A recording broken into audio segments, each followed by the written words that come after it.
Hi, my name's Mark, one of the pastors here at Trillium. We've been talking a lot over the last couple months about the quest, going on quests, journeys, even pilgrimages. We see this at Trillium as one of the essential features of human life, that we're all on journey or journeys of some type or another. You're on a journey, I'm on a journey. Sometimes we live at different levels of journey in our lives. We may be on the journey to find a job, we may be on the journey to find a career, or a spouse, or a family, or to find good health, or a host of other things. Maybe we're on a journey to find a special book or an old game from the 80s or something like that. And what we recognize here at Trillium is that the core of our sense of journey comes out of our reality of the journey of Jesus himself, that Jesus was on a journey. And part of the spiritual task is to replace one or more kind of journeys for better journeys in life, that we need to keep elevating our sense of journey so that we keep moving forward, upwards into the light of our divine nature. What does a divine journey or quest look like? I mentioned to you a few weeks ago that I've done a lot of funeral services, and I've noticed that when people come and talk about the person who just died, they're always talking about how that person loved other people, how they loved the family or their neighbors or the people they worked with or the community, how they made a difference in the world, how they extended love to people that they knew or they didn't know. And it keeps reminding me that that is the core purpose of life, is love. Love's what we're here for. All the other trappings are secondary importance. They're not so important to us. If we're not extending love, then we're kind of missing the game, so to speak. We're missing out on what makes life so important. But here's the conundrum for us. Our quest for love, our quest for love's awareness, as the Course in Miracles says, that quest within us is the one that we resist the hardest, that we flinch away from taking. We find it hard to take out on that quest of love for whatever reason. The Bible calls that sin. It actually says that our resistance to love is what makes us separated from both God and from each other.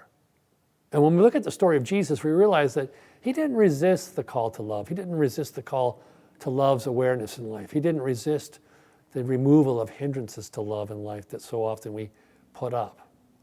In that sense, he's different from us. Maybe that's the only sense that Jesus is different from us. Why we say he's sinless, because he didn't resist love's call, love's quest in his own life. And we see his journey from his birth right through his death to his resurrection. You know, he extends perfect love in so many places in life. Perhaps the most powerful place where he extends love is on the cross itself. I mean, under the ultimate testing, under that really hard testing moment in life when his tormentors are tormenting him, he's in physical pain, he feels the alienation from people that he came to extend love to. In that moment, he could have forgotten who he was. He could have been like the two thieves on each side of him who cursed God and cursed their tormentors and then die. But that's not what Jesus does. He doesn't forget who he is or what the point of life is. He doesn't forget who his creator is or what he's called to do with his life. And he says from the cross, he says, Father, forgive them, for they do not know what they do.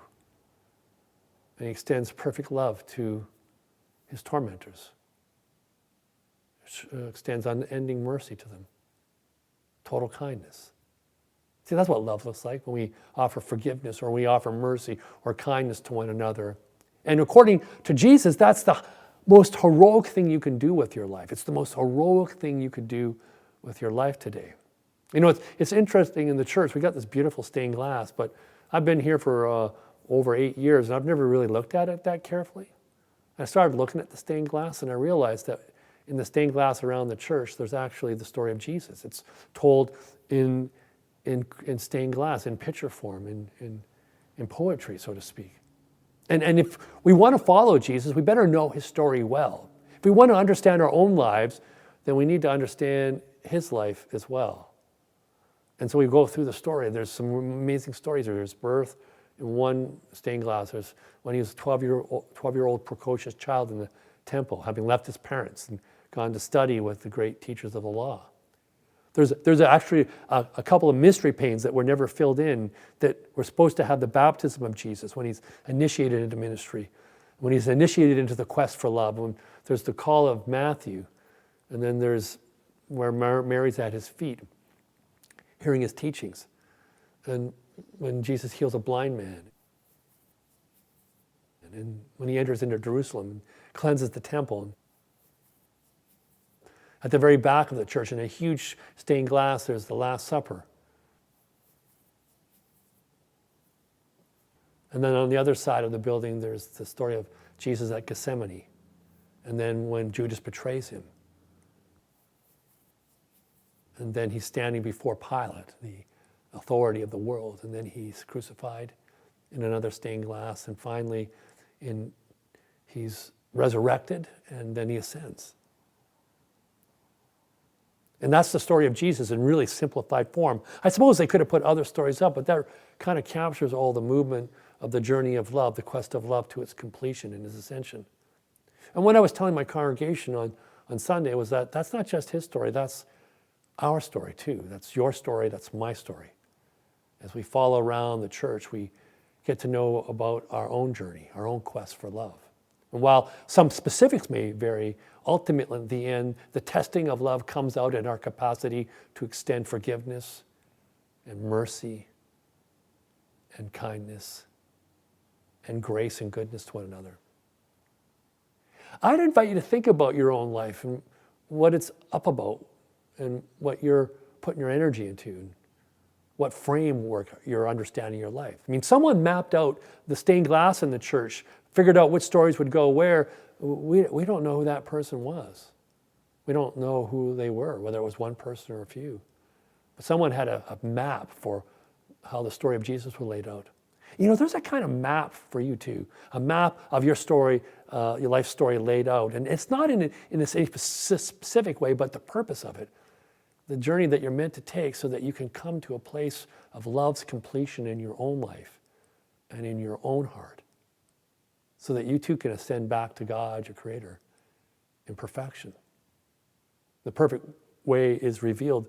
I'd encourage you to study Jesus' life so that you can know about your own, so that you can understand your own life through the frame that he gives us. That's what he means to follow Jesus. It's to use his example as a means for understanding our own. And when we do that, something will be born in us again, and an exaltation will take place in your hearts this day, and you will feel the presence and the alive presence of the Spirit of God, of love, moving up and down through your body and heart this day, so that you are one not only with God, but with your neighbor, whoever that might be.